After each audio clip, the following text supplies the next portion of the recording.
What's up, you guys? Nathan Bell here, doing a Throwback Thursday review on the Marvel Legends Series 6 Wolverine from Toybiz. I recently acquired this guy from a comic book shop for $5 hairs. That's right, man. I stole 5 hairs off a doll, and that's what I paid the guy with, and that's my story, and I'm going to stick to it, man. So, let's take a closer look at Wolverine.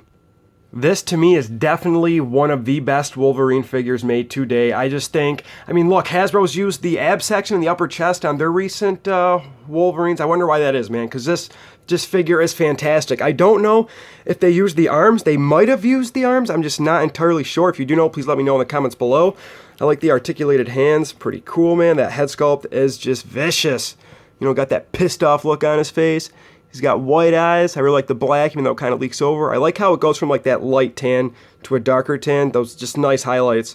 Then in the back, not really a whole lot going on. You see some wear and tear up there. That's an old figure. And I found it in a $5 bin. So there's just a bunch of paint rub, up against other figures and stuff like that. And you can see how the paint isn't even. That's just Toybiz. That's just from being old.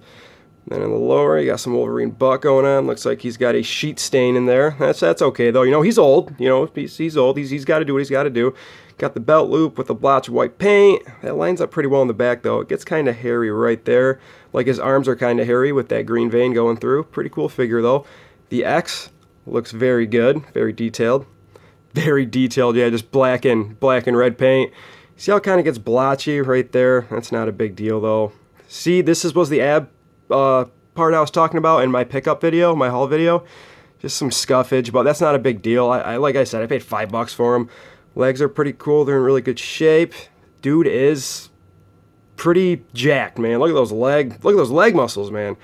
It does have like a subtle kind of like, I thought it had like a black kind of like highlight in the leg, but that could just be from the depth of the sculpt, so I could be wrong there, so I apologize.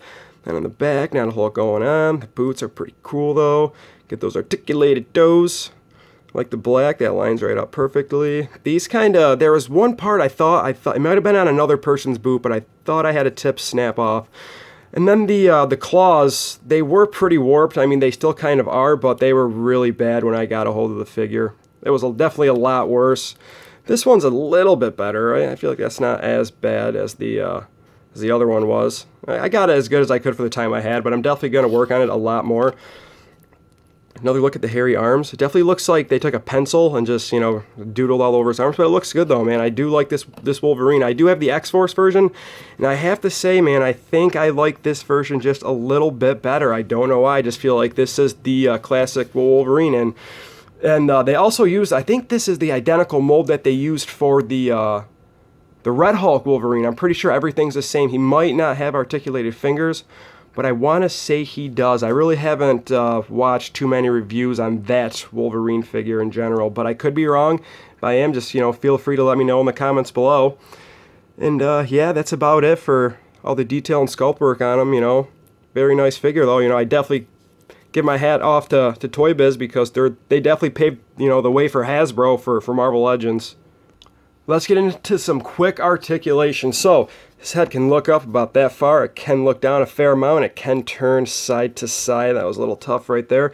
And then his arms can't really go up. I can force it a tiny bit, but I feel like I'm going to snap it right off. And then he does have those butterfly joints. And then he does have a bicep swivel followed by a double jointed elbow. His wrist can rotate, but there is no hinge, but his fingers have the hinge moving in and out. He does have a diaphragm joint that can turn side to side. It can move forward about that much. It can go back, and then he does have a waist swivel. His leg joints are those weird, I think they're called Y joints. I could be wrong, though, maybe T joints. No, I don't think they're T. I think they might be Y, but you just kind of got to turn it, and you got to kick it up, and he can kick up about that far, and he can't really go back at all. Maybe like that. That's about as good as you're going to get. And he does have a upper thigh swivel, followed by a double jointed knee, and then he has a calf swivel. His foot can go up about that far. It can go back about that. He does have ankle pivot, followed by a little toe articulation. Here is Wolverine next to the Blue Panther, and Wolverine is definitely a lot shorter than he is, so I think they are in great scale together. And here he is next to Hyperion, and Hyperion just towers over poor little Wolverine. That's my review, guys. I hope you liked it. If you did, please hit the like button. If you want to see more of my videos, please hit the subscribe button. I will see you guys next time. Peace!